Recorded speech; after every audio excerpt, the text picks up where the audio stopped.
Bom dia, boa tarde, boa noite para os nossos ouvintes do Urbanidade Podcast. A gente está aqui com o José Carlos Pereira, editor-chefe da revista Travessia, voltada exclusivamente ao tema das migrações. Carlinhos, como é mais conhecido, é formado em Ciências Sociais pela Unesp de Araraquara, além de mestre e doutor em Sociologia pela Unicamp.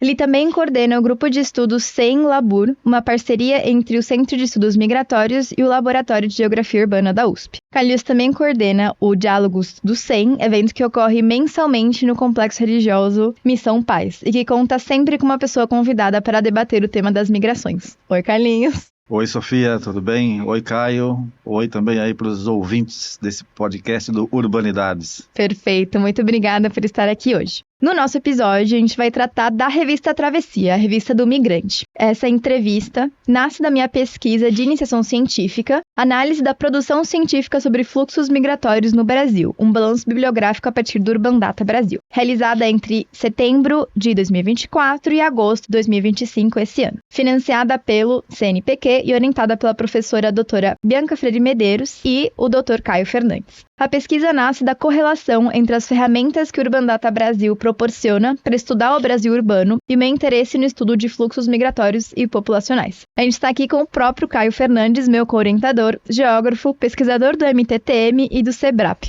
Oi, Caio. Olá, Sofia. Olá, Carlinhos, ouvintes. Um prazer estar aqui e vamos lá, né, para bater um papo aí sobre migrações. Perfeito. Nessa entrevista, vamos aprofundar o nosso entendimento sobre a revista Travessia e as transformações que sofreu ao longo do tempo. Contextualizando um pouco sobre a revista Travessia, desde a sua origem, ela foi fundamental para a construção de um campo de estudos e a publicização de reflexões sobre o tema da migração. Ela foi a primeira revista no Brasil voltada exclusivamente para essa temática. Nesse sentido, a sua longevidade permite a compreensão de diferentes migrações para o Brasil e partindo do Brasil que ocorreram ao longo de sua existência, desde a década de 80 até hoje. A Travessia é uma revista referência quando se pensa também no volume e a diversidade de produção de números temáticos, ainda hoje muito relevantes para a construção de referencial bibliográfico, assim como a participação de autores historicamente importantes nos estudos migratórios. Então, essas transformações que a revista sofreu ao longo do tempo, seja em seu formato, seja em seu conteúdo, também nos ajudam a compreender as próprias transformações das migrações no país. Então, Carlinhos, para iniciar nossa conversa, primariamente, queria que você comentasse um pouco sobre a relação entre a Travessia, o CEM e a Missão Paz. Então, como que nasce a revista, com quais pretensões ela nasceu, faça uma breve apresentação da trajetória da revista, a própria origem, né, escalabriniana que ela tem, e explique um pouco para os nossos ouvintes sobre o que é a Missão Paz também.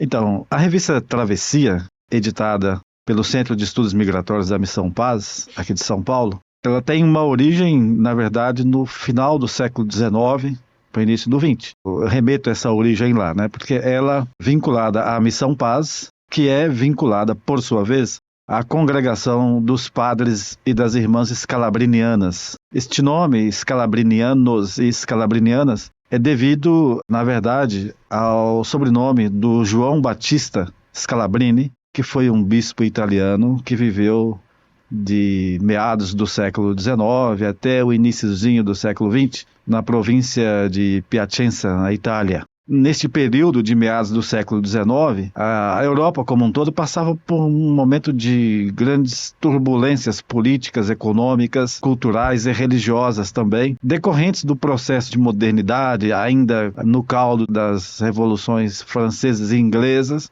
Então, você tinha, por um lado, uma efervescência, né, no debate filosófico sobre o que era o ser humano e a importância do ser humano como protagonista de sua própria história e um pouco assim do questionamento, né, de qual era a participação de Deus nesse protagonismo das pessoas. Você tinha também, por outro lado, todo um desenvolvimento tecnológico voltado para a produção de mercadorias e melhoria das condições de vida, mas também de concentração da renda, por um lado, de expulsão de camponeses das suas terras, né? Isso era geral na Europa.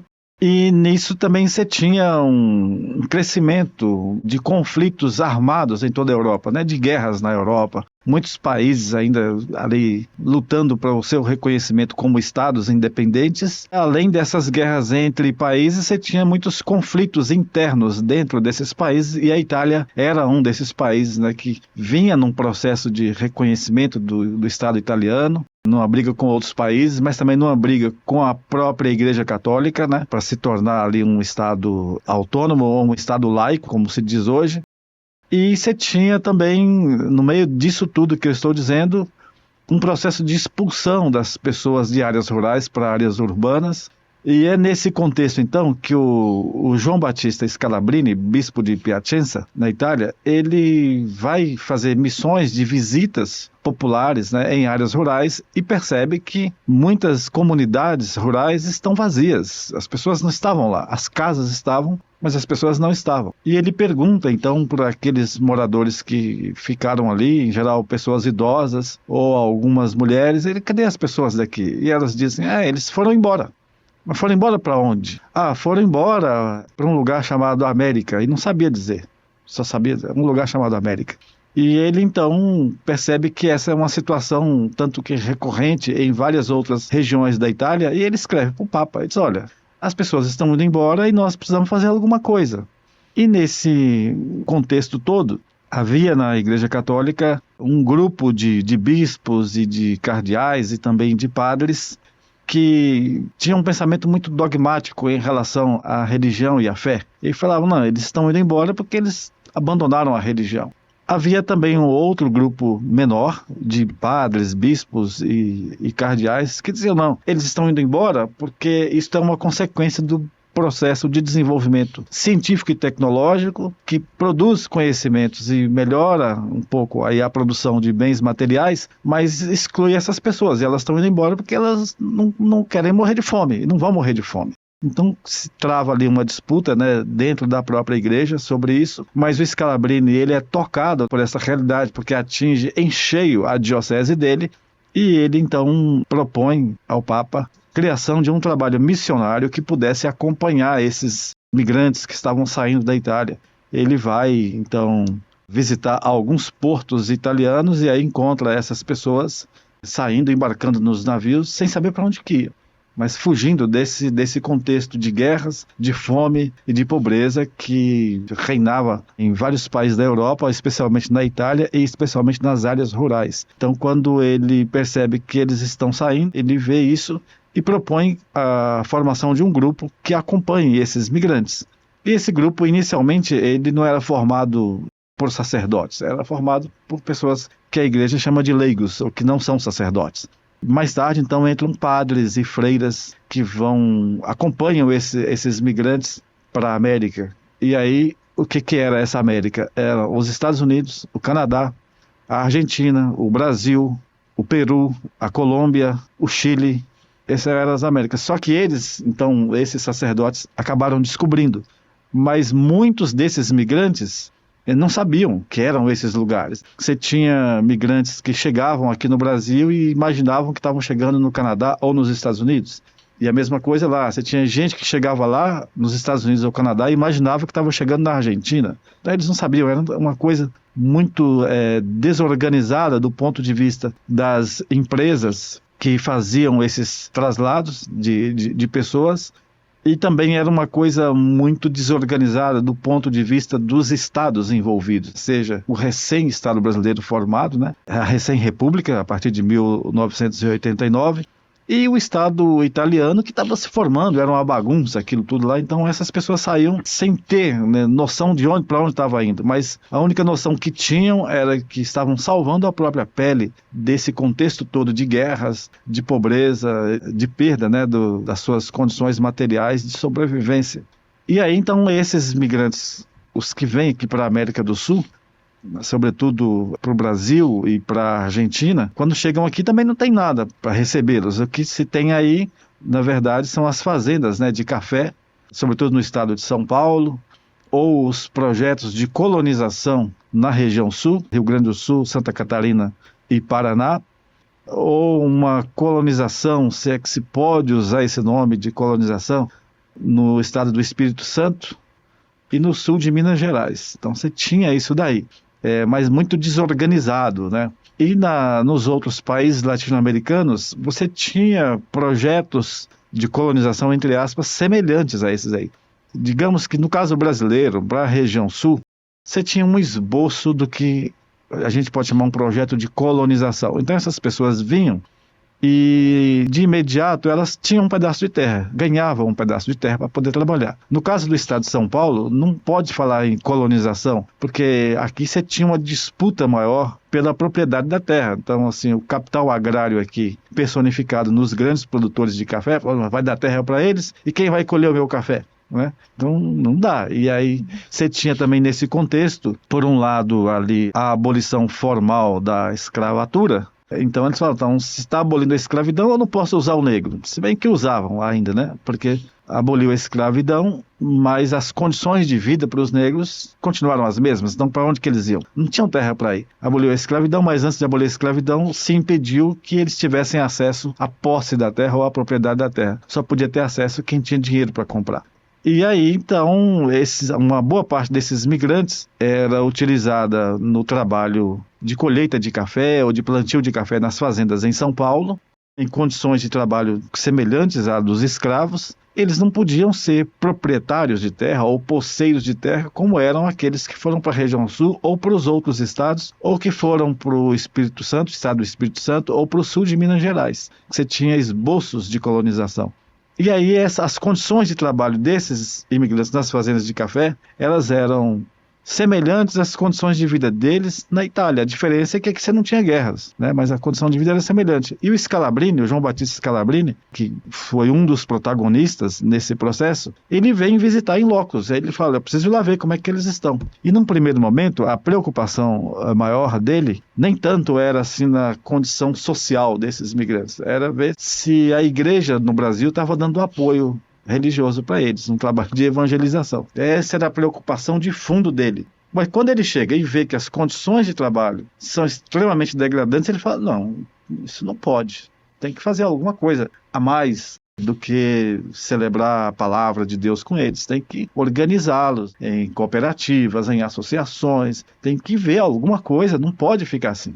E aí ele começa a cutucar a igreja aqui no Brasil e cutucar a igreja lá na Itália, até que então se começam a escrever algumas coisas sobre isso. Então aí se começa a fazer os primeiros registros, né, das condições de vida desses imigrantes. De posse desses registros, o Scalabrini pega isso e chega para o Papa, ele chega tanto para os pios, né, da época, o Pio IX, o Pio X, o Pio XI, depois o Pio XII, e chega e fala, olha, as condições de vida, não pode ser assim. E ele percebe que ele mostrando os documentos, o Papa fica, não, eu tenho que fazer alguma coisa. Então ele está mexendo com a cúpula da igreja. E tinha cardeais e outros bispos que falaram, não, eles têm que deixar eles lá se virarem lá. E aí ele, não, a igreja não pode ficar insensível a isso. E daí ele pede, né, para os padres, para os leigos e para as irmãs que acompanhavam os imigrantes, falaram, escrevam sobre isso. O que vocês verem aí, escrevam sobre isso. Porque eu preciso desses documentos para forçar a igreja aqui. Então as pessoas escreviam relatos de como é que estava. Então essa coisa assim de participar diretamente dos processos migratórios junto com os migrantes e de registrar o que está sendo vivenciado, vem daí. Então assim, essas missões que ele começa a organizar de visitas aos migrantes no Brasil, nos outros países latino-americanos, nos Estados Unidos, no Canadá, em todas elas ele fala, escrevam sobre isso. E aí, no início, começam a surgir jornais. Aqui no Brasil mesmo, você tem muitos jornais históricos.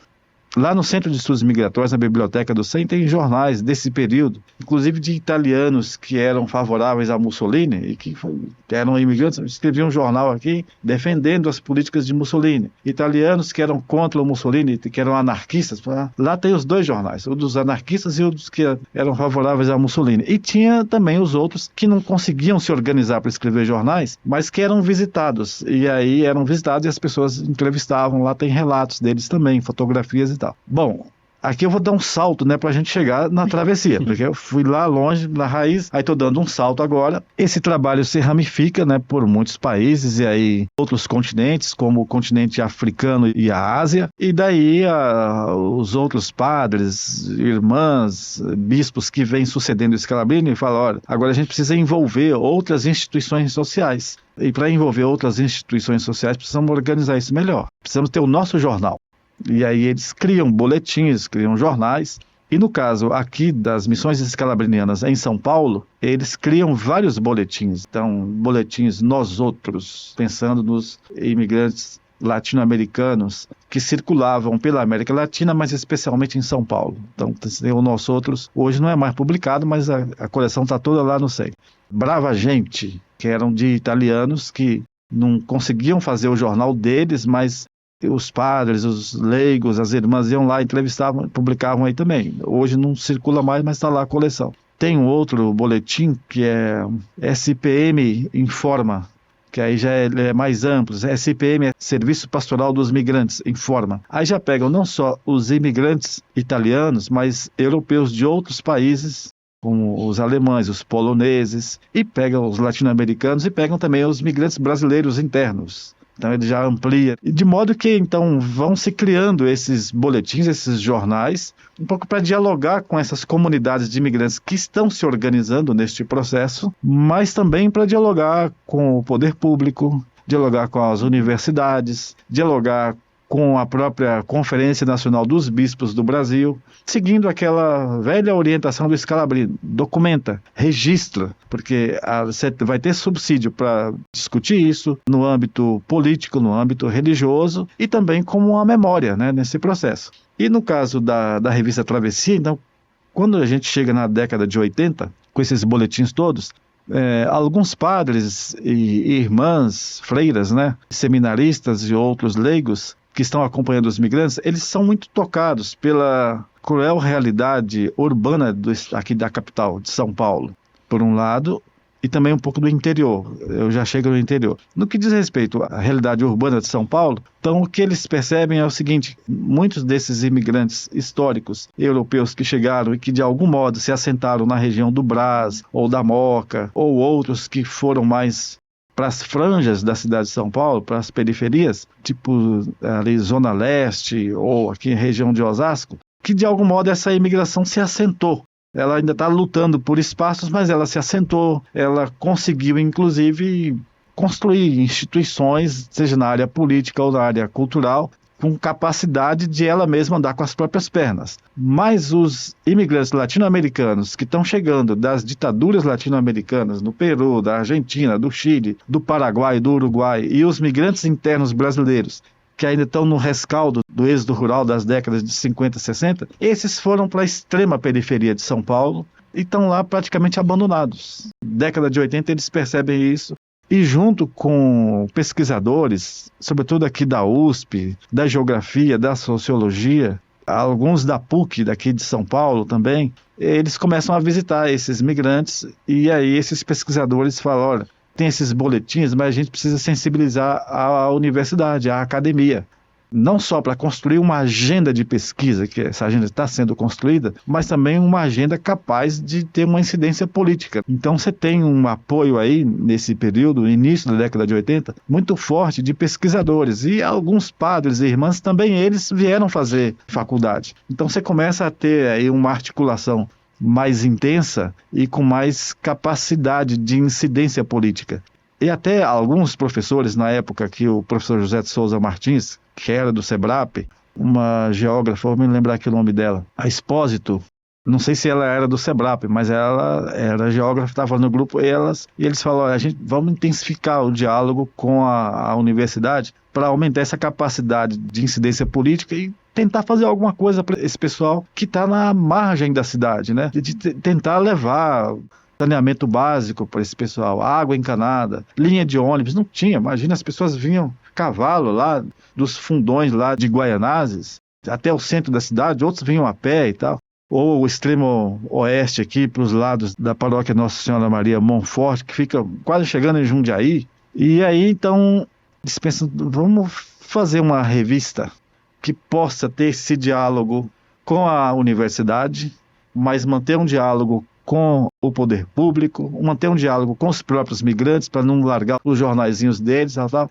E aí o pessoal do Centro de Estudos Migratórios, lá da Missão Paz, se reúne e começa a pensar na possibilidade dessa revista. Esses pesquisadores que eu citei e outros, como a professora Maria Aparecida Moraes, que na época era da Unesp de Araraquara, e vários outros, não vou mais citar nomes, senão eu vou fazer injustiça aqui. Em 85 tem então a ideia de ter uma revista que pudesse fazer esse diálogo interdisciplinar e multissocial, no sentido do público, com quem, do destinatário dela. E aí, em 1988, então nasce a primeira revista, a edição número 1 da revista Travessia, no caldo dessa história que eu estou contando. Primeiro, lá atrás, os Scalabrini registrem tudo que vocês estão fazendo, porque vocês vão ter melhores condições de dialogar, de conseguir melhorias, né, para esses imigrantes, e também serve como memória. E, por outro lado, o próprio contexto histórico do desenvolvimento da cidade de São Paulo levou a isso, né? Com esses padres e irmãs fazendo trabalhos de visitas e de evangelização nas periferias e o encontro, né, com pesquisadores aqui da USP, da Unesp, da PUC, de outras universidades, no sentido de precisamos ampliar esse diálogo e trazer a universidade junto. Então, a Travessia, um pouco, ela nasce daí, uma revista então especializada em imigração, com este objetivo, né, dialogar com quem está na universidade, mas também dialogar com quem está no movimento popular, dialogar com quem está lá nas cúpulas de igrejas, aí não só a igreja católica, pode ser qualquer igreja, de dialogar com os próprios migrantes, porque aí eles não vão perder os jornaizinhos deles, podem eles mesmos escrever para a Travessia, e também com a preocupação de eles têm que ter autonomia na escrita. Então a Travessia nasce nesse contexto, mas não elimina os jornaizinhos. Então, estes jornaizinhos que eram publicados pelo Centro de Estudos Migratórios, alguns deles são publicados ainda hoje, outros não são mais publicados, embora estejam todos lá. Mas hoje você tem, por exemplo, Vai e Vem, que era um jornal publicado bem antes da Travessia. O Vai e Vem hoje é publicado pela Pastoral dos Migrantes. O SPM Informa continua sendo publicado, não mais impresso, mas no formato digital. O Vai e Vem é impresso e digital. Nós Outros, ele foi publicado até 2018, se eu não me engano, impresso e no digital. E agora não se publica mais nem impresso nem digital. Em compensação, as várias coletividades de imigrantes, tanto os italianos, os alemães, os poloneses, os bolivianos, os chilenos, uruguaios, paraguaios, argentinos e os próprios brasileiros, criaram eles mesmos o jornal deles. Então eles mesmos publicam o jornal deles. E a Travessia está nesse meio. Eu fui longe lá buscar, falei muito. Desculpem. Não, perfeito. Não, imagina, Carlinhos. É importante para entender também, né? Porque é uma revista de uma trajetória do ponto de vista de diálogo com a universidade, acadêmico muito particular. Por ter esse fundo tanto religioso, incidência política e esse fundo que aos poucos vai ganhando acadêmico. Então, acho que é importante essa contextualização para a gente entender essa multifaceta, né, da revista Travessia. Eu gostaria de perguntar então, Carlinhos, também, como você foi se aproximando do tema das migrações, consequentemente da própria revista Travessia, a ponto de tornar-se hoje o editor-chefe da revista. Perfeito. Eu falo das migrações como um pesquisador, mas também como um participante deste universo das migrações. Na medida em que eu também sou um migrante, eu sou do norte de Minas Gerais, lá do Vale do Jequitinhonha, e vim para São Paulo na meados da década de 90. Eu tinha a intenção de fazer, eu vim com o 2º grau pronto e falei, eu vou fazer a Universidade de São Paulo. Mas quando você chega aqui, a realidade é outra. Então, assim, aí estou falando de mim, imigrante, né? Quando você chega, a realidade é outra. Então, você tem que pagar aluguel, você tem que pagar comida, você tem que pagar o ônibus e você tem que, enfim, você tem que sobreviver. Então, não é assim que você vai chegar e vai para a universidade. Então, eu tinha um pouco essa ilusão, né, de que eu vou chegar lá e vou fazer. Não, eu cheguei, fui morar com outros mineiros que moravam numa república e aí eles disseram assim, olha, até você conseguir emprego, a gente te paga aluguel e comida. E se a gente for passear, a gente paga só a passagem de ônibus para ir passear junto. Depois que você conseguir, você vai pagar o seu. Então tá bom. Então fui acolhida por esses colegas mineiros que estavam aí. Devo muito a eles. E aí fui trabalhar. O primeiro emprego que apareceu para mim foi acabamento de móveis. Porque eu fazia isso lá no Jequitinhonha. O que era o acabamento de móveis? Você pega o móvel no estado bruto, que foi feito, lixa, deixa ele bem polido, passa verniz ou um outro produto que eles chamam de selador, aí ele volta a lixar de novo, deixa mais polido ainda, e se for verniz, você dá mais um verniz ou uma pátina, ou se não for verniz nem pátina, você aplica uma cera, deixa a cera secar e depois lustra com escova de sapato e flanela, deixa aquilo brilhando lá. Eu fui fazer isso daí. Estava fazendo isso daí, assim, de bico, né? Não era um trabalho formal nem nada. E acho que eu fiquei uns 6 ou 8 meses fazendo isso e procurando um trabalho formal. Falei, então eu tenho que procurar um trabalho formal, me dar alguma garantia, porque eu preciso estudar. mas não conseguia, era meados da década de 90, então tinha uma crise, né, no Brasil, e foi justamente a época dos tigres asiáticos, né, o desenvolvimento era para lá, não era aqui, então era muita gente aqui perdendo emprego, e até que uma colega que morava nessa república com a gente, e trabalhava numa fábrica de tecidos na Barra Funda, disse assim, olha, lá na fábrica surgiu uma vaga de ajudante geral. Você quer? É para varrer o chão da fábrica, lavar os banheiros, lá, descarregar caminhão, você quer? Falei, quero, é formal? É. Falei, então eu vou lá. Aí ela falou, então vai lá, tem a vaga lá. Aí fui, fiz a entrevista, não demandava muito, né? Era para varrer o chão da fábrica e tal. Então você está aprovado, começa semana que vem. Daí saí do outro bico que eu estava fazendo, aí comecei nessa fábrica. Aí foi o meu primeiro contato, assim, impacto com as migrações foi aí. Porque eu vim do Jequitinhonha, norte de Minas Gerais, e fui morar com mineiros do Jequitinhonha, em São Paulo. Então, eu vi que a cidade era muito diversificada, mas eu não tinha convivência com as pessoas na cidade. A minha convivência era lá, era fazer bico de acabamento de imóveis, e à noite voltava e estava com os meus conterrâneos. Passar a conviver com pessoas vindas de vários estados do Nordeste, pessoas vindas de outros países latino-americanos, pessoas vindas do leste europeu, todos trabalhavam nessa fábrica de tecidos. E os próprios donos da fábrica eram imigrantes, eram judeus. E eles eram muito acolhedores, né? Porque a família deles tinha sofrido muito no Holocausto. Então eles acolhiam todo mundo ali. Fiquei impressionado, né? Que no primeiro dia o dono da fábrica chegou e falou, você é funcionário novo. Era uma fábrica grande, você é o funcionário novo. Ele se apresentou para mim, ele falou, eu sou um dos proprietários, sou fulano, assim assado, sou judeu, tá? Seja bem-vindo para trabalhar na minha fábrica. Falei, nossa, fiquei impactado com isso. E tinha muitos baianos, maranhenses, além de mim, mineiros, tinha mais acho que uns 2 ou 3, enfim, mas era de São Paulo mesmo, acho que tinha 1 ou 2 pessoas, e era uma fábrica com quase 200 funcionários, então eu fiquei impactado aí, com sotaques diferentes, sabe, isso me impactou. Daí eu falei para essa colega que tinha arrumado essa vaga lá para mim, falei, nossa, eu não sabia que era assim em São Paulo. Aí ela falou, não, é assim. Eu trabalhei nessa fábrica 8 anos e aí eu aprendi muito, né, com essas pessoas vindas dos outros lugares. E nesses 8 anos eu sempre dizia para os meus colegas da República, vamos prestar vestibular, vamos. Eles diziam, não, ninguém consegue, aí é difícil demais, é perda de tempo, então você não tem dinheiro para pagar a universidade particular. Eu falei, não, mas a gente estuda, vamos estudar aqui em casa e vamos prestar. Não, ninguém consegue não, perda de tempo. É melhor chegar da fábrica, aí ver novela, ou então vamos lá na padaria comer um brigadeiro, vamos tomar um chopp, vai ver um show, melhor. Falei, não, eu quero estudar. E aí eu fui estudando. Daí me disseram que tinha um cursinho popular que funcionava embaixo de um viaduto aqui na Barra Funda. Aí eu fui lá conhecer esse cursinho popular, mas eles estavam mais interessados em levar a gente para a ocupação de moradias em São Paulo do que o cursinho. Eu falei, não, mas eu quero estudar. Eu falei, não, mas você tem que também entender que aqui é a luta, né, por moradia. E não, então tá bom. E aí eu fiquei nesse cursinho, mas assim, estudava. Que ali tinha as questões de luta por moradia, tinha as questões de luta por direito ao passe no ônibus e tinha essa coisa de estudar e prestar vestibular, mas esse eu vi que não era o objetivo principal. Estava lá, mas assim não era o principal. O principal era a luta, você conquistar o seu espaço na cidade por uma moradia e tal. Mas enfim, eu continuei lá e foi ali que então me deu acesso para a universidade. Eu prestei vestibular e entrei aqui na USP em Letras e na Unesp em Ciências Sociais. Eu sempre gostei, né, de coisas de literatura e tal. Como na Unesp saiu primeiro, o resultado primeiro que eu da USP, eu pensei 2 vezes. Eu já fui lá, declarei meu interesse na vaga, fiz a matrícula, tal. Aí cheguei no dono da fábrica lá, eu já tinha uma proximidade com ele, aí eu falei assim, eu prestei vestibular e passei e eu tô indo, porque eu tô pedindo as contas. Ele falou, não te mando embora não. Eu falei, como assim? Você vai embora? Eu disse, não, eu prestei vestibular, era isso que eu queria, de estudar. E ele falou, não te mando embora não.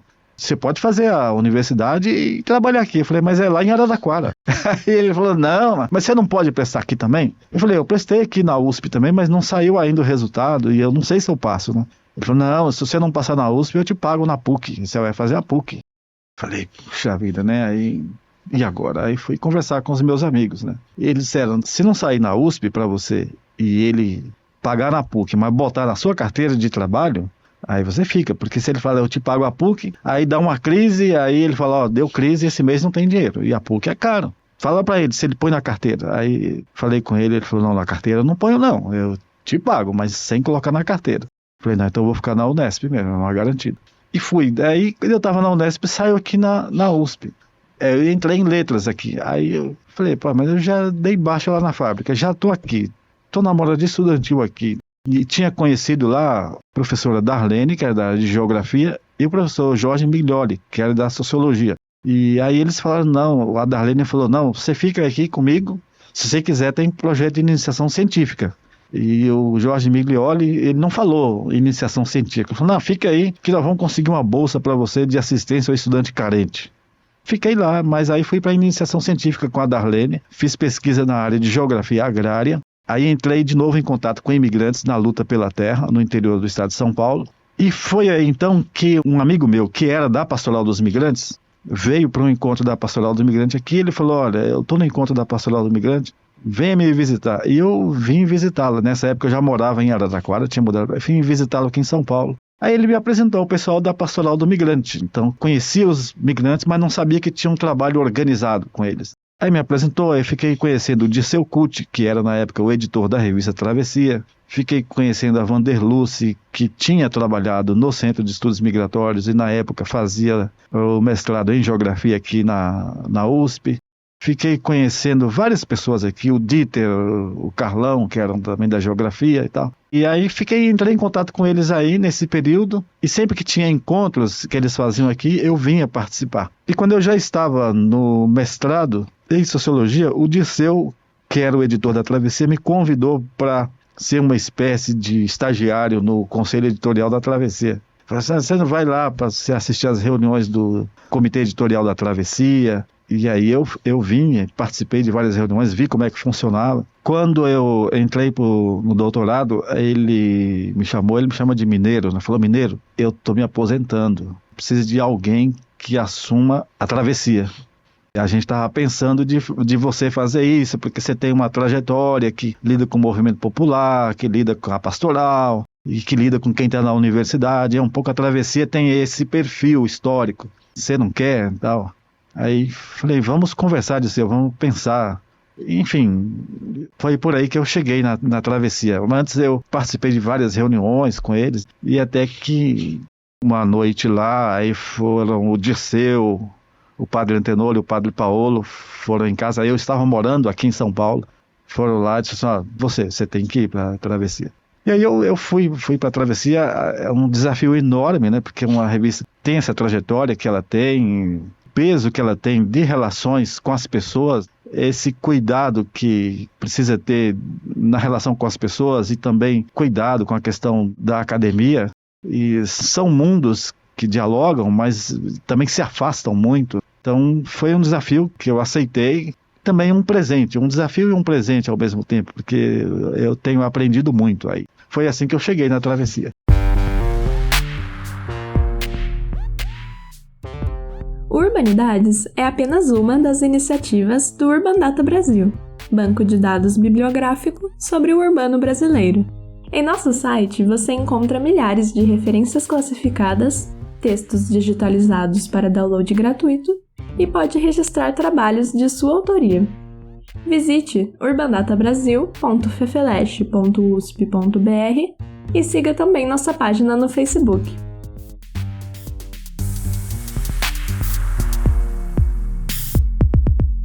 Bom, obrigada aí pela explicação. Acho muito interessante como o tema da migração também, a nível pessoal, atrai. Então, você é migrante, eu venho do Uruguai, então já faz 12 anos que eu tô aqui no Brasil, mas eu também tenho esse interesse da migração e acaba que sempre acaba atravessando, né? O pessoal também na pesquisa e nos interesses que a gente tem pesquisando, estudando e vivendo. Mas agora a gente passa para uma análise mais aprofundada da revista Travessia em si e os estudos da migração. Então, você percebe ao longo dos anos, como editor da revista, diferentes definições acerca do conceito do que é o migrante e também abordagens acerca da migração? Se sim, quais que seriam essas diferentes abordagens ou linhas de pesquisa e a que se devem essas transformações, na sua opinião, ao longo das décadas? Muitas transformações, né, ao longo da história da Travessia, tanto no que diz respeito a um conceito do que é o migrante, mas também transformações nas metodologias de pesquisa sobre a migração. e com o migrante, disputas mesmo, acirradíssimas em torno de uma definição do que seria o migrante ou de determinadas metodologias de pesquisa.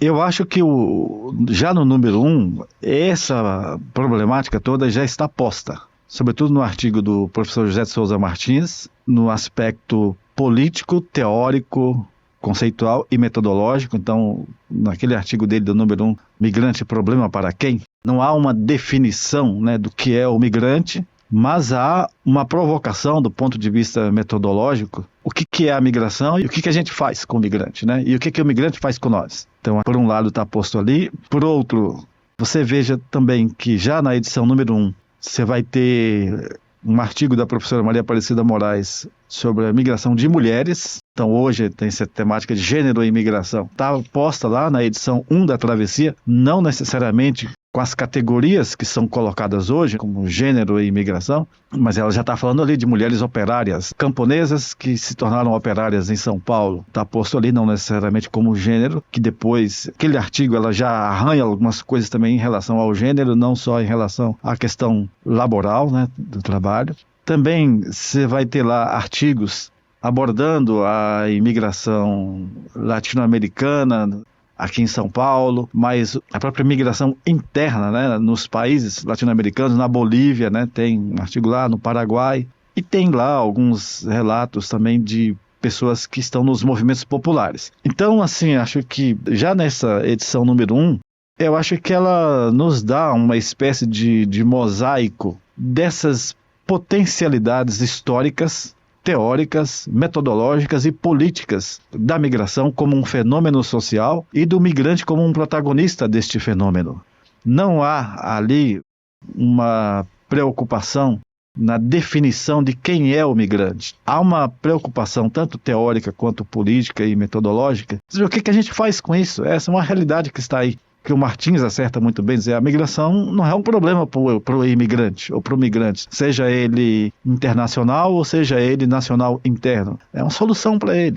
E depois na edição, se eu não me engano, 98, posso estar equivocado, mas eu acho que é 98 ou 95, enfim, uma dessas aí. O Martins retoma aquele artigo de outra maneira, né? Dizendo, olha, os migrantes, eles não fogem do capitalismo, eles fogem para o capital. Então lá na número 1 ele fala, não é um problema para eles. Se vocês, na Pastoral dos Migrantes, ou algum pesquisador das ciências sociais, que está falando, olha, nós temos que combater o capitalismo, livrar o migrante disso, ele está indo para isso, ele quer isso, porque ele acha que isso vai melhorar a vida dele. Então, isso está ferrando com ele? Está ferrando com ele. Está expulsando ele do campo? Está expulsando do campo. Está empurrando ele para as periferias urbanas? Está empurrando, sim, para as periferias urbanas. E de que maneira, né? Com salários achatados, condições extremamente precárias de trabalho. Aquilo que vocês estão falando aí, que ele está excluído, ele não está excluído coisa nenhuma, ele na verdade ele está incluído de maneira extremamente precária, mas ele precisa ser incluído precariamente. Então ele vem trazendo isso nessa número 1. A Maria Aparecida Moraes fala da descampesinação, né, das mulheres, também na edição número 1. Então elas eram camponesas no Vale do Jequitinhonha e aqui se proletarizam, se tornam operárias. A gente tem isso hoje também, né, nas migrações contemporâneas. Muitos dos migrantes africanos que chegam aqui, do continente asiático, que chegam aqui, sobretudo afegãos, chineses, eles estão trabalhando em áreas rurais, né, nos países deles, ou nos países de trânsito. E chegam aqui, se proletarizam, daqui vão para outros lugares. Então, mas a edição número 1, ela traz isso, esse pano de fundo mais amplo, tal, ali, né, como problemas de pesquisa, sem a preocupação de uma conceituação, já dizer o que é. Eu acho que, ponto de vista conceitual, uma coisa que talvez esteja lá e que atravessa toda essa trajetória e está hoje, ainda que em disputa, a migração em si, a palavra migração, o conceito migração. O que é migração?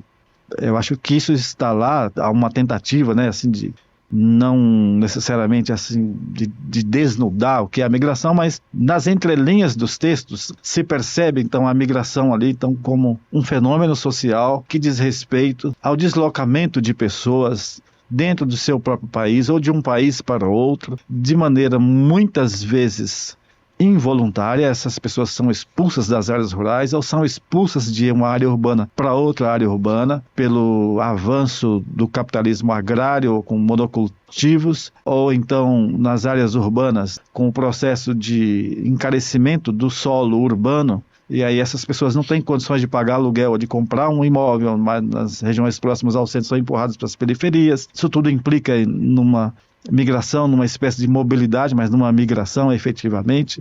Eu acho que nas entrelinhas dos artigos que estão lá abordando a migração interna nacional e a migração internacional, dá para fazer essa leitura. E mais tarde, esse conceito vai sofrer uma mudança. Há uma disputa que está colocada hoje, que é migração ou mobilidade humana?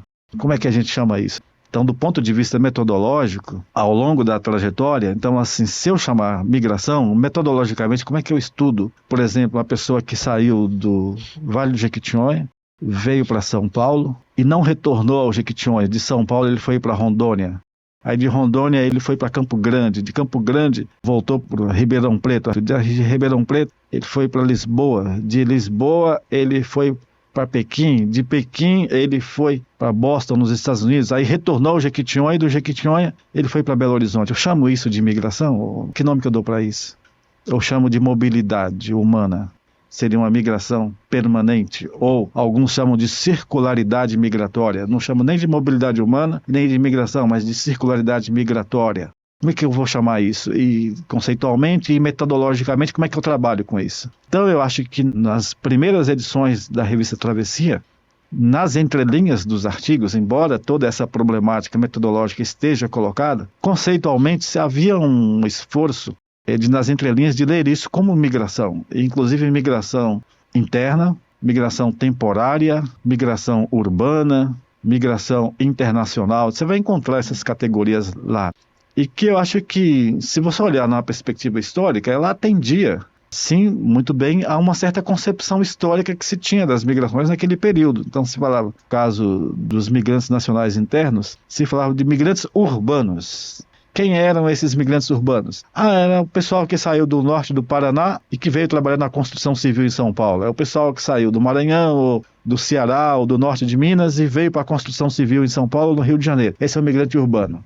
Aí os migrantes temporários são quem? Aí é o pessoal que saiu lá do norte do Paraná, ou do Maranhão, ou do Piauí, ou da Bahia, ou do Jequitinhonha, mas não foi para a cidade. Foi trabalhar no corte de cana, na colheita de laranja. Esse é um migrante temporário. Naquele período se tinha essa concepção. E esse pessoal, naquele período, já fazia essa circulação, que eu me referi aqui como circularidade migratória ou como mobilidade humana, mas não havia, pelo menos do ponto de vista teórico, conceitual, este debate mais colocado no conjunto das ciências sociais. Ele não estava colocado aí. Então acho que esse debate ele vem se colocando quando há uma intensificação das migrações internacionais, não necessariamente migrações internacionais latino-americanas dentro da América Latina. Passa a se colocar mais aí quando você tem uma presença maior de imigrantes vindo dos diversos países da África ou do continente asiático, sobretudo ou durante a Segunda Guerra Mundial ou após a Segunda Guerra Mundial, com os japoneses, os coreanos, os chineses, né, que chegam. Então,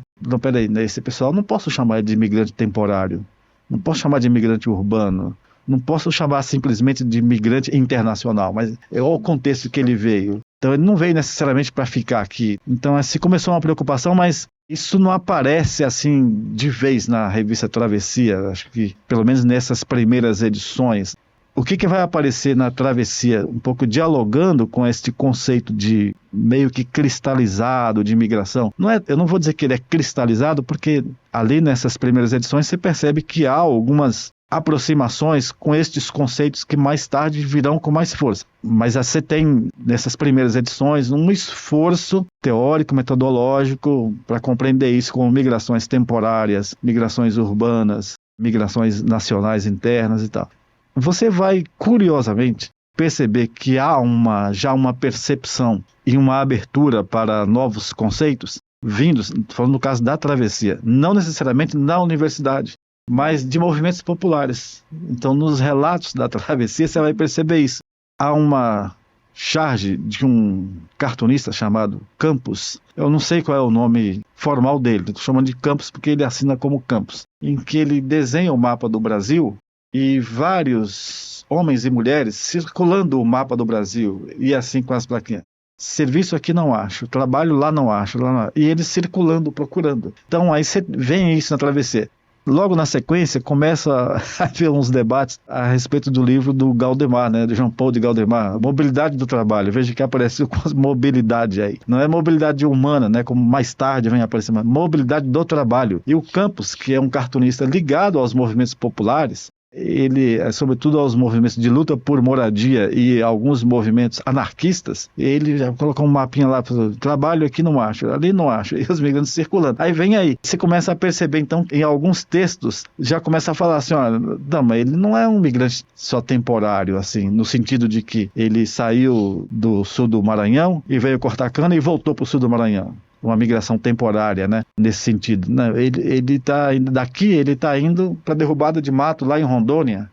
Ele entrou num movimento de luta pela terra no norte do Paraná. E aí, quem vai nos dizer isso? A Maria Aparecida Moraes, né? Num artigo, ela está fazendo pesquisa com pessoas num assentamento rural na região de Matão. E ela pergunta para um assentado, escuta, como é que você conseguiu esse pedaço de terra? Eu vim lá de Minas Gerais e trabalhava numa fábrica de sapatos em Limeira, na sessão da noite. Eu estava lá, trabalhando lá nessa fábrica de sapato e ouvindo o rádio de pilha. Aí no rádio eu ouvi que ia ter uma ocupação de terra lá perto de Londrina. Aí no outro dia eu fui lá, bati meu cartão, comprei a passagem de ônibus e fui para Londrina. Fui comprar terra lá. Então ele já deixou de ser aquele imigrante temporário, né, que veio lá, passou por trabalhos, ou que passou por uma fábrica e retorna para o lugar de origem. Não, ele foi para outro.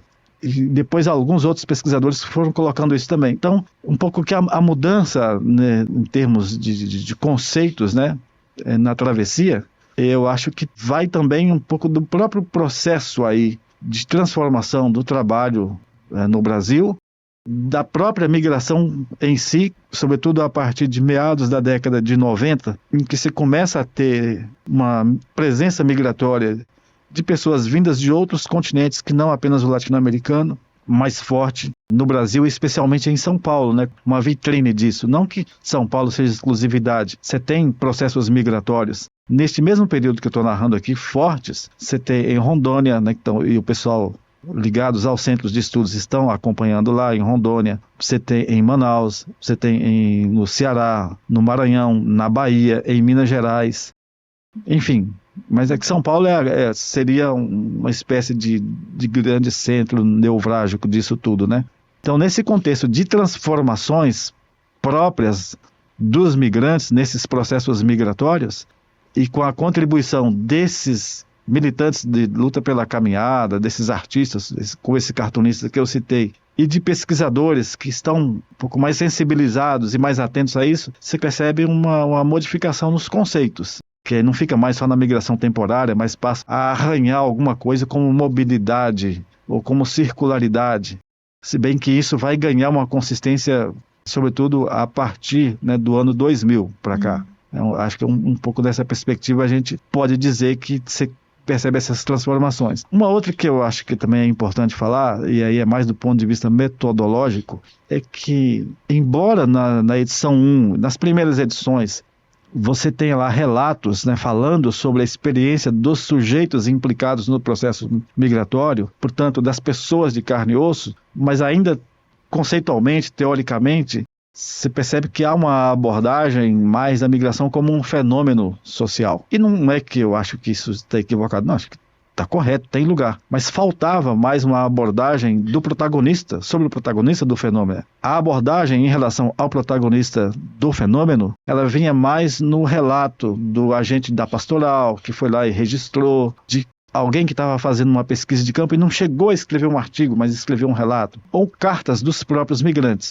Embora aqui faça sempre a devida observação que no caso da Maria Aparecida, do Martins, que sempre contribuíram, Martins, que eu falo, José de Souza Martins, sempre contribuíram com a revista, nos artigos deles, desde a edição número 1 até a edição mais recente, que tem textos deles, tem uma preocupação de caráter teórico-metodológico sobre entender o que é este fenômeno, mas a implicação disso em relação ao protagonista do fenômeno e como que o protagonista reage, que são os próprios migrantes. Mas, invariavelmente, em outros outras pessoas que colaboraram com a revista, que colaboram, havia uma abordagem mais do fenômeno. Hoje você percebe uma abordagem mais do protagonista do fenômeno.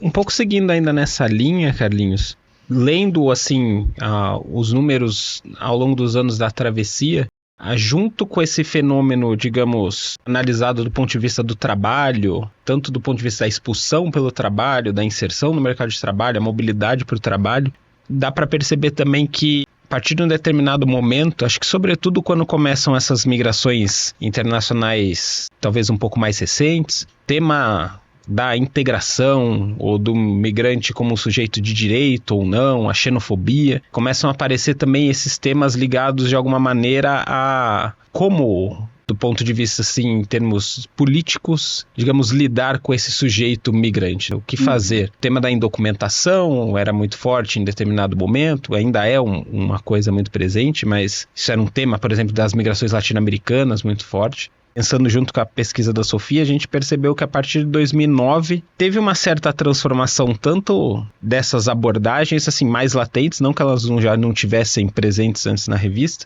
e aí também já partindo para o ponto de vista editorial também, uma própria mudança na revista, no seu formato, na forma como ele era apresentado às pessoas. Então se você puder comentar um pouquinho isso, também essas outras linhas que aos poucos vão aparecendo de interpretação da migração e essa própria transformação editorial da travessia. Vou começar pelo formato e aí eu entro nos temas.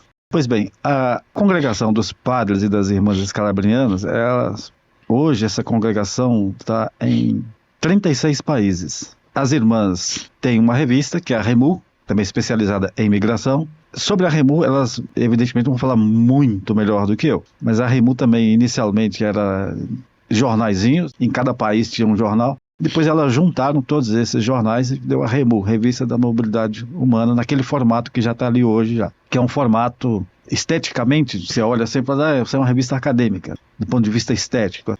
A travessia, no formato original, era aquele tipo A3, era um formato de uma revista jornalística. E, ao mesmo tempo, era esteticamente o formato de uma revista de um movimento popular, de um sindicato, de uma associação de trabalhadores, de migrantes e tal. Mas, no caso do Brasil, era esteticamente mais no formato de uma revista jornalística, tipo Veja, Carta Capital, Isto É, Senhor e tal.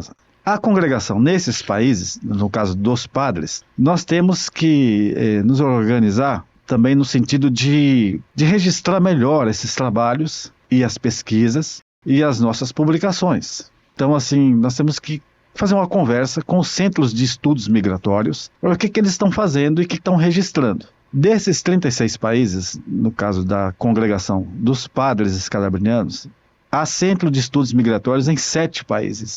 Destes 7 centros de estudos migratórios, o da Cidade do Cabo é o mais novo, deve ter uns 5, 6 anos por aí. Então antes eram 6. Desses 6, todos eles tinham uma revista. Tem uma revista, na verdade, né? Inclusive o daqui. E o único que tinha uma revista no formato A3 era o Centro de Estudos Migratórios de São Paulo. Os outros todos eram naquele formato que a gente conhece, tradicional das revistas acadêmicas, em formato de livro. E eles viviam falando para o Centro de Estudos aqui, olha, essa revista suas aí que dialoga com a universidade tem que ter cara de academia. E aí, não, mas aqui tá bom esse formato, é mais fácil de diagramar. Público destinatário nosso não é só o que está na academia, também a Dona Maria que está lá na área rural lá de Rondônia, é o seu Joaquim, que é pescador lá no Ceará, é o seu José, que é catador de papelão lá, e esse formato ajuda ele, porque aqui a letra pode sair um pouco maior, cabe mais foto, tá? Falando assim, não, mas tem que dialogar mais com a universidade, porque essas pessoas, elas estão ocupadas no trabalho delas, e elas nem sempre têm tempo de escrever, e na universidade tem mais gente que está escrevendo, então é uma demanda também da universidade, que a revista de vocês aí ganhe esteticamente um formato mais ali, que atenda também às necessidades deles. E aí foi-se uma luta toda, né? Então fez uma reunião do comitê editorial, na época eu não era do comitê, mas fez uma reunião e tiveram os prós e os contras, então vamos votar, voltou, vamos dialogar mais ainda com a universidade numa perspectiva estética. mudou então o formato aí. Foi nesse sentido que houve uma preocupação da mudança de formato. Tanto é que quando então saiu a primeira edição com esse formato novo, aqui os outros centros, a gente faz permuta, né, de revistas entre nós, entre os centros. E quando chegou lá nos outros centros, agora a revista deles é acadêmica. O conteúdo de antes, no formato A3, não era acadêmico? Era acadêmico, né? Você tinha artigos acadêmicos, sempre teve artigos acadêmicos, tinha lá relatos, como as revistas hoje acadêmicas, uma boa parte delas tem relatos, tem contos, né? Tem poesias. A Travessia tinha tudo isso, mas esteticamente não tinha o formato acadêmico. E os outros centros, curiosamente, tinham essa dificuldade de reconhecer a Travessia como uma revista acadêmica porque não tinha o formato da academia. E a academia tinha a demanda de sim, mas eu sou professora, eu sou professor, eu sou pesquisador, eu estou publicando aí com você, então que você atenda a uma demanda minha, porque as agências de financiamento da pesquisa querem que eu publique em revistas acadêmicas. Mas assim, eles nunca cobraram isso de nós. Falaram assim, você tem que mudar o formato. Não, a cobrança que sempre houve e sempre haverá, eu acho que ela é muito positiva, é da avaliação por pares cegas, né, de você ter um processo de discussão dos textos, de seleção desses textos e esse diálogo com a universidade. Se a revista vai sair quadrada, se vai sair triangular, pouco interessa. Mas os nossos co-irmãos, os outros centros, você tem que mudar isso aí, se não mudar não é acadêmico, né?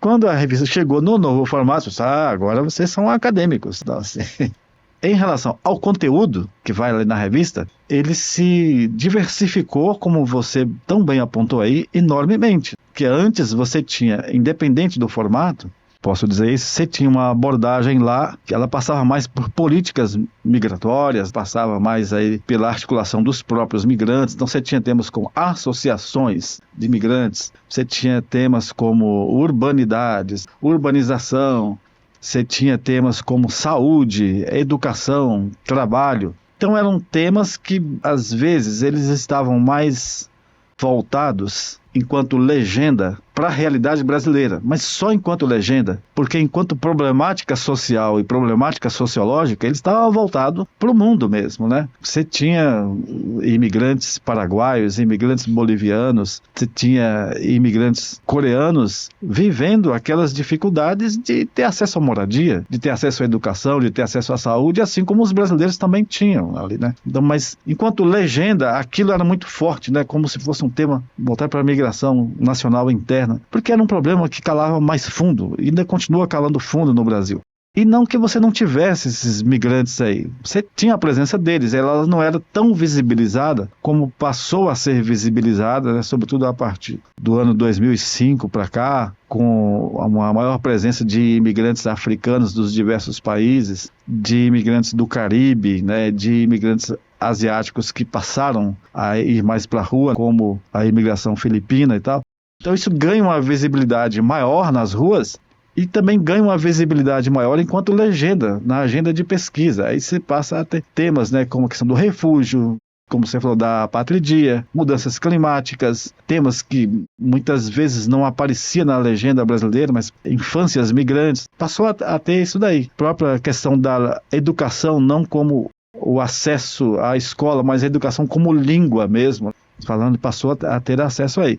E isso, acho que de alguma maneira, acabou que coincidindo com a mudança do formato. Mas assim, na minha leitura, né, eu posso estar equivocado, aí a Sofia que está destrinchando a Travessia pode ir lá nos dizer isso melhor depois. Senão a mudança estética acabou também implicando nessas mudanças aí. Na minha leitura, assim, eu acho que houve uma coincidência. Perigoso eu dizer isso porque nas ciências sociais a gente fala não existem coincidências, mas assim, então você tinha por um lado assim, os nossos co-irmãos, outros centros de estudos nesses países que eu citei, dizendo, olha, você tem que mudar o formato da revista, tem que ser acadêmica, esse formato não é acadêmico. Num certo sentido eles têm alguma razão, porque se você for ver lá no formato A3, então quem assina lá como jornalista responsável pela revista, teve um primeiro, que eu não vou me lembrar o nome, mas teve um jornalista primeiro responsável, eu não me lembro agora o nome. E depois essa pessoa, não sei porquê, ela deixou de assinar e passou a assinar o Padre Garcia Pérez, que é escalabriniano e é jornalista. Então, jornalista responsável, Padre Antônio Garcia Pérez, está lá. Aí depois, mais adiante, ainda nesse formato antigo, passa a assinar como responsável o Dirceu. E no formato novo permanece ele, aí a gente não chama mais de jornalista responsável, tem um comitê editorial e tem um editor, é isso, né? Tem uma editora. Então tem essas questões aí que comprometem a minha fala de falar que assim, houve uma coincidência na mudança do formato e a ampliação dos temas. Não, tinha sim uma disputa lá interna dentro dos centros de estudos sobre a questão estética. Então vem esse leque de temas que eles chegam junto, não necessariamente com os imigrantes, os protagonistas chegaram antes. Então, esse leque diversificado de temas, eu acho que chega também com mais pessoas da universidade que passam a compor o comitê editorial, que passam a apontar para essas demandas, né, de pesquisas que estavam surgindo por um lado e pela realidade que era vivenciada por essas pessoas já antes dessas demandas existirem. Então vem aí. E nisso acho que dá um gancho também para falar, além dessa diversificação temática, me lembro de um problema que surgiu. Aí eu já estava como editor da revista, numa edição que a gente fez de refugiados, edição refugiados, nesse formato novo. No formato antigo tem uma edição Refugiados, não me lembro agora o número, mas tem uma edição Refugiados. E ele não está em discussão, por exemplo, refugiados climáticos lá. Embora o problema esteja colocado, mas não tem refugiados climáticos. Então, no novo formato, aí tem uma edição Refugiados, que o problema é colocado conceitualmente, politicamente e metodologicamente. Refugiados climáticos.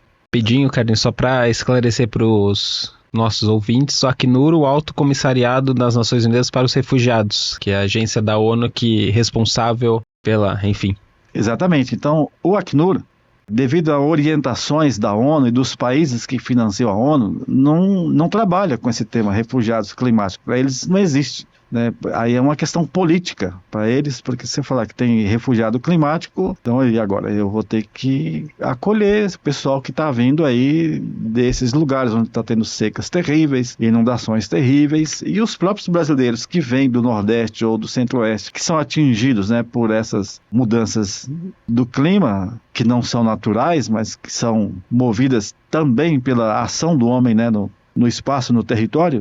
Como é que eu vou fazer com essas pessoas? Então, o Acnur tem lá os seus motivos políticos para não trabalhar com a categoria refugiado climático. E nós fizemos uma edição com este tema, e tem alguns artigos aí. E foi justo na época que saiu um concurso de melhor dissertação, melhor tese, e aí, eu não sei como lá, me convidaram para ir participar desse concurso como um dos jurados. E uma tese que foi eleita como sendo uma das melhores era sobre refugiados climáticos. E aí teve um amplo debate que não existia isso. Quem financiava o concurso era o Acnur. Então, você já viu. Enfim, aí deu um debate e eu achei que foi rico. Algumas instituições acharam que não, que aquilo não devia proceder, mas eu achei que foi rico do ponto de vista acadêmico, do ponto de vista político e do ponto de vista do protagonismo dos migrantes. Isso foi há alguns anos e hoje está aí a questão. Ela não é só uma questão de agenda de pesquisa, ela não é só uma legenda, ela é um grande problema social no Brasil e no mundo, né, como um todo. Então, assim, quando você tem uma diversificação, uma presença maior de imigrantes vindos das mais diversas partes do mundo, tendo, né, como motivação dessas migrações não apenas a questão do trabalho, que é um dos grandes motivadores, mas não é exclusivo, você passa a ter outros aspectos políticos e sociais por trás, alimentando esses fluxos migratórios, né, de ida, de vinda, de circulação, né, para lá e para cá.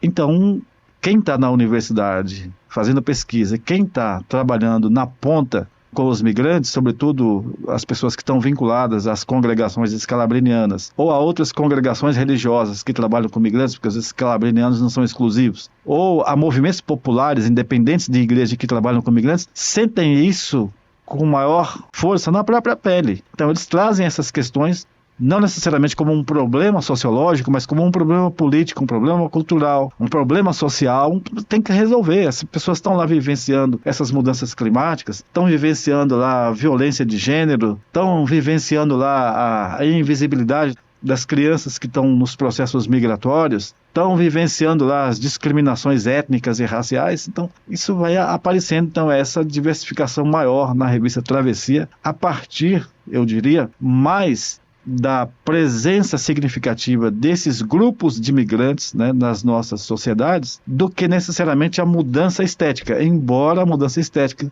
também tenha partido aí de uma cobrança dos co-irmãos. Você tem que mudar, senão você não é acadêmico, né? Mas no conteúdo, eu acho que ela sempre dialogou com a academia. Então, qualidade do conteúdo, isso aí são outros 500. Outra discussão, né, que se faz de como hoje se faz pesquisa, mas acho que passa um pouco por aí. Claro que isso que eu estou dizendo aqui não é e nem pode ser a verdade absoluta.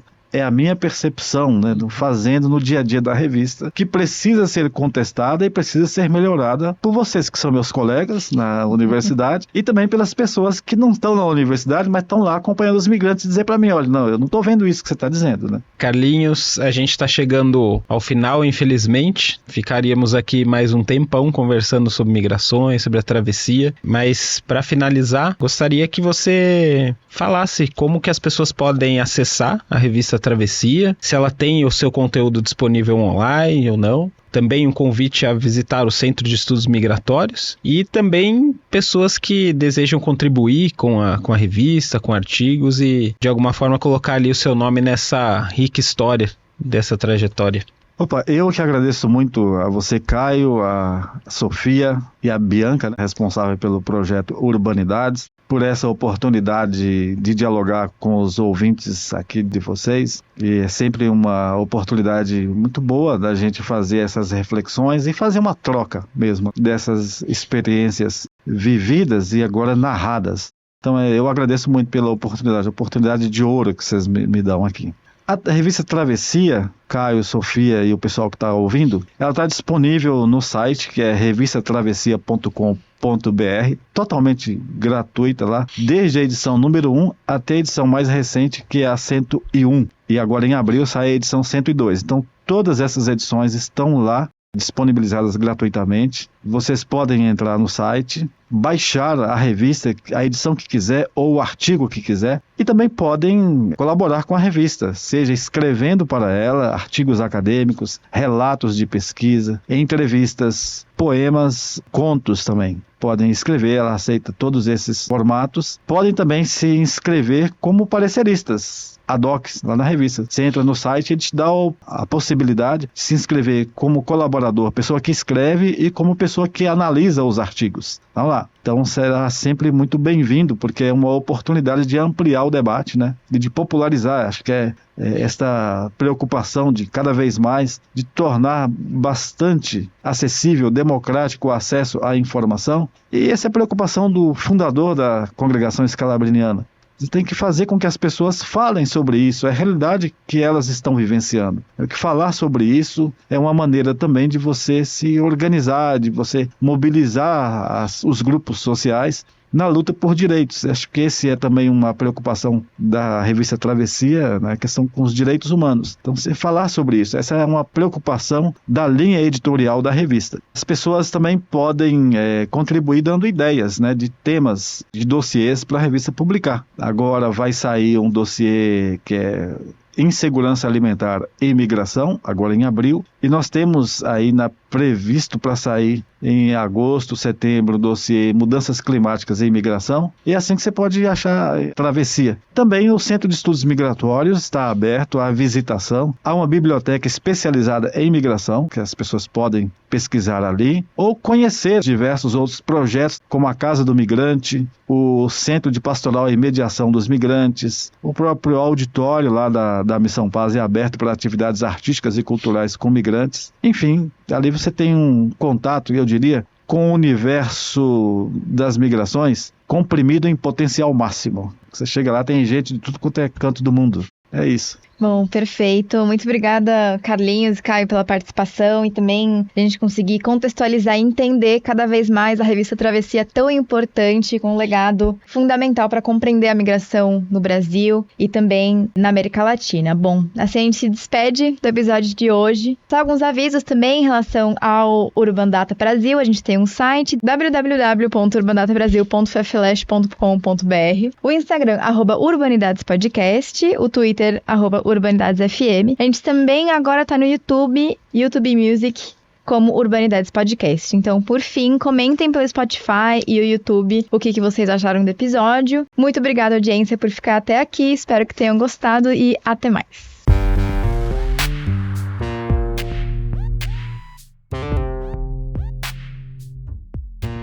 O Urbanidades é produzido pelo Urban Data Brasil, banco de dados bibliográfico sobre o Brasil urbano. Ele é feito por bolsistas e associados, sob coordenação da professora Bianca Freire Medeiros. O Urban Data está vinculado ao Centro de Estudos da Metrópole e está sediado no Departamento de Sociologia da Universidade de São Paulo. Visite o perfil do Urbanidades no Instagram, @UrbanidadesPodcast, e a página do Urban Data Brasil no Facebook.